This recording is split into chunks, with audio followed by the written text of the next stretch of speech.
আসসালামু আলাইকুম আমি আব্দুল্লাহ আল মামুন। আজকের এই ভিডিওতে আমি যে বিষয়ে কথা বলবো সেটি হচ্ছে যে পুরো একাডেমিক এই 2 বছরে ইন্টারমিডিয়েটে কোন বইগুলো সাথে রাখা উচিত কেমিস্ট্রির জন্য, এবং পাশাপাশি কোন বইগুলো সাথে রাখলে তোমার অ্যাডমিশন প্রস্তুতিও কভার হবে সেটা নিয়ে একটু বলবো। ওকে, তাহলে আমরা শুরু করি ভিডিওটা। তো বাজারে আসলে অনেক রাইটারের বই আছে, বাট আমি আমার কাছে যেটা রেখেছি 3টা রাইটারের বই। সেটা হচ্ছে যে সঞ্জিত কুমার গুহ স্যারের বই, আর একটা হচ্ছে তোমার হাজারি নাগের বই, আর আরেকটা হচ্ছে তোমার অক্ষরপত্র মাহবুব হাসান লিঙ্কন স্যারের বই। 3টা বই আমার কাছে আছে। এখন আমি তোমাদেরকে যেটা বলবো সেটা হচ্ছে যে তোমার যদি ইচ্ছা থাকে ইন ফিউচারে মেডিকেল পড়ার বা মেডিকেল পরীক্ষা দেওয়ার, মেডিকেল চিন্তাভাবনা থাকে, তাহলে আমি যেটা বলবো যে তুমি এই নাক স্যারের বইটাই বেশি ফলো করবা বা সাথে রাখবা, ঠিক আছে? আর পাশাপাশি তোমার বেসিক যদি একটু দুর্বল থাকে, যদি মনে হয় যে না আমি নিজে পড়তেছি বাট বইয়ের ভাষা একটু বুঝতে পারতেছি না, সেই ক্ষেত্রে তুমি অক্ষরপত্র বা বইটা সাথে রাখবা। অক্ষরপত্র, এই অক্ষরপত্র পাবলিকেশনের যে বইটা না, এই বইটাতে যে লেখা আছে না, এখানে একটু সহজ ভাষায় লেখা রয়েছে, যেটা তুমি পড়লে একটু সহজে বুঝতে পারবা, ঠিক আছে?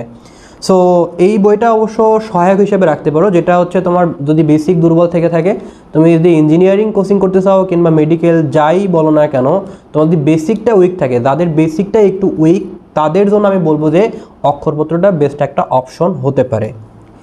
আর যদি তোমার ইঞ্জিনিয়ারিং ইচ্ছা থাকে তাহলে আমি বলবো যে নাকসারের বইটা ফলো করতে পারো, বাট আমার কাছে অবশ্যই যেটা মনে হয় যে তোমার যদি ইঞ্জিনিয়ারিং ইচ্ছা থাকে তাহলে এটা তোমার জন্য অনেক বেশি হেল্পফুল হবে, বুঝতে পারছো? কারণ এখানে তথ্যবহুল আলোচনা আছে এবং তুমি জিনিসগুলো ডিপ জানতে পারবা। একটা টপিক তুমি আসলে কতটুকু ডিপ জানা প্রয়োজন, তুমি এই বইটা পড়লে আসলে আমার মনে হয় যে একটা ভালো একটা অপশন হতে পারে, বুঝতে পারছো? তো এখন এই 3টা বইতেই কিন্তু আমার একাডেমিক কভার হবে। তুমি যদি শুধুমাত্র এটা পড়ো তাও আমার একাডেমিক আটকায় থাকবে না, শুধু এটা পড়ো একাডেমিক আটকায় থাকবে না, এটা পড়লে একাডেমিক আটকায় থাকবে না। বাট আমাকে তো একাডেমিকে সেই বই ফলো করতে হবে যাতে আমি অ্যাডমিশনে সেই বইটাই দাগানো জিনিসপত্র আমি পড়তে পারি, নতুন কোনো বই না। অ্যাডমিশনে আমি একাডেমিকে যা পড়েছি সেইগুলো রিভিশন করতে পারি। সো সেই রিভিশন করার জায়গা থেকে আমাকে আসলে বই সিলেকশনটা ইম্পর্টেন্ট। সো আমি আবারও যেটা বলতেছি যে তোমার যদি ইঞ্জিনিয়ারিং ইচ্ছা থাকে তুমি এই বইটার সাথে রাখো, পাশাপাশি এই বইটা। আর তোমার যদি মেডিকেল ইচ্ছা থাকে তাহলে আমি বলবো যে তুমি নাকসারের বইটার সাথে রাখো, পাশাপাশি এটা। যদি ভার্সিটির ইচ্ছা থাকে, ভার্সিটির কথা যদি বলি, তাও তুমি এই নাকসারের বইটার সাথে রাখতে পারো। ভার্সিটির জন্য তোমার এটা আসলে প্রয়োজন পড়বে না, কারণ ঢাকা ইউনিভার্সিটিতে যে প্রশ্নগুলো আসে সেখানে কোনো ম্যাথ আসে না। রিটার্নে যে প্রশ্নগুলো আসে সেখানে কোনো ম্যাথ আসে না, কাজে তুমি এটার সাথে রাখতে পারো। তাহলে এখানে গেল, এটা হচ্ছে একাডেমিকের জন্য কোন কোন বইগুলো পড়তে হবে, 3টা বই। এখন কথা হচ্ছে যে ভাইয়া 3টা বই তো পড়লাম, কিন্তু এখন একটা বিষয় একটু বলে রাখি। তোমরা জানো যে রসায়নের তোমার যে 5টা অধ্যায় আছে, এই 5টা অধ্যায়ের ভিতরে কিন্তু 2 অধ্যায়ে ম্যাথ আছে, 4 অধ্যায়ে ম্যাথ আছে। আবার সেকেন্ড পেপারের কথা যদি বলি, 1 অধ্যায়ে ম্যাথ আছে, 3 অধ্যায়ে ম্যাথ আছে, 4 অধ্যায়ে ম্যাথ আছে। তাহলে এই ম্যাথগুলোর উত্তর আমি কোথায় পাবো? এখানে বইয়ের ভিতরে যে ম্যাথগুলো রয়েছে সেই ম্যাথগুলোর উত্তর কোথায় পাবো? এই যে গাণিতিক রসায়ন বইটাতে তুমি যত রাইটার আছে সবগুলো রাইটারের সমাধান তুমি এখানে পেয়ে যাবা। অবশ্যই সাথে তুমি এটা রাখবা, ঠিক আছে? গাণিতিক রসায়ন এটা তুমি সাথে রাখবা। এবং একটু বলে রাখি যে তোমার পাঞ্জেরি পাবলিকেশনের বই আছে, তারপরে তোমার লেকচার আছে, তারপরে মেট্রোপলিটন আছে। বাট আমি বলবো যে তুমি লেকচার পাবলিকেশনের গাণিতিক পদার্থবিজ্ঞান বইটা কিনবা, কারণ এখানে টাইপ ওয়াইজ খুব সুন্দর করে দেওয়া রয়েছে। অন্য বইগুলো তো আছে, বাট আমার কাছে পার্সোনালি এটা বেশি ভালো লাগছে। সো এই বইটা বেশি তুমি মানে টাইপ ওয়াইজ গোছানো আছে যেহেতু তোমার জন্য বুঝতে সুবিধা হবে, সো এটা তুমি সাথে রাখতে পারো। আচ্ছা, সো তাহলে মূল বই গেল, গাণিতিক সমাধান গেল।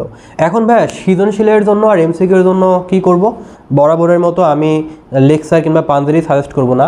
আমি যেটা সাজেস্ট করবো সেটা হচ্ছে royal publication, the royal scientific publication.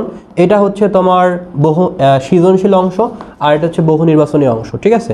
But এখন রিসেন্ট যে বইগুলো বার হয়েছে সেটা 2 খণ্ড না, এখন 3টা খণ্ডে বার হয়েছে। এটা আমার কাছে আগের বই। এখন যে এইচএসসি 25 ব্যাচের জন্য যে বইটা আছে, 26 ব্যাচের জন্য তোমাদের জন্য বাইরে হয়েছে কিনা আমি জানি না এখনও, বাট 25 ব্যাচের জন্য যে বইটা বার হয়েছিল লাস্ট, সেটা হচ্ছে 3টা খণ্ডে বিভক্ত, ঠিক আছে। একটা হচ্ছে বহু নির্বাচনী অংশ, একটা হচ্ছে সৃজনশীল অংশ, আর একটা হচ্ছে শুধু ম্যাথমেটিক্যাল একটা পার্ট, ঠিক আছে, শুধুমাত্র বইয়ের সমাধান অংশ আলোচনা করা আছে সেই রিলেটেড। সো 3টা অংশ আছে। সো তুমি এইচএসসি 25 ব্যাচের জন্য এরকম বাজারে গিয়ে যদি বললো বা এইচএসসি 25 আর এইচএসসি 26 ব্যাচের জন্য যে বইটা আছে সেই রয়্যালের বইটা আমাকে দিতে হবে, এইচএসসি 25 আর 26, তাহলে একসাথে 3টা বই আছে, ঠিক আছে। সো রয়্যালের জন্য সিকিউ এমসিকিউ, মূল বইয়ের জন্য তো বললাম যে গুহ স্যারের বই আর নাক স্যারের বই আর অক্ষরপত্র মাহবুব লিঙ্কন স্যারের বই, আর সমাধানের জন্য এটা গেল। তাহলে আমার একাডেমিক তো কভার হয়ে গেল। এখন ভাই অ্যাডমিশনের জন্য আমি কি কোনো বই সাথে রাখতে পারি? এখন তুমি যদি একাডেমিকে অ্যাডমিশনের প্রস্তুতি তুমি নিতে চাও, তাহলে আমি বলবো যে একটা মাত্র বই, বাজারে আরও অনেক বই আছে কেমিস্ট্রির জন্য। কেমিস্ট্রির জন্য আমার অ্যাসপিরিন বই আছে, কেমিস্ট্রির জন্য তোমার যে কেমিস্ট্রি প্লাস বই আছে, ঠিক আছে। জয়কলির জন্য তুমি কেমিস্ট্রি বিচিত্রা পাবা, ঠিক আছে।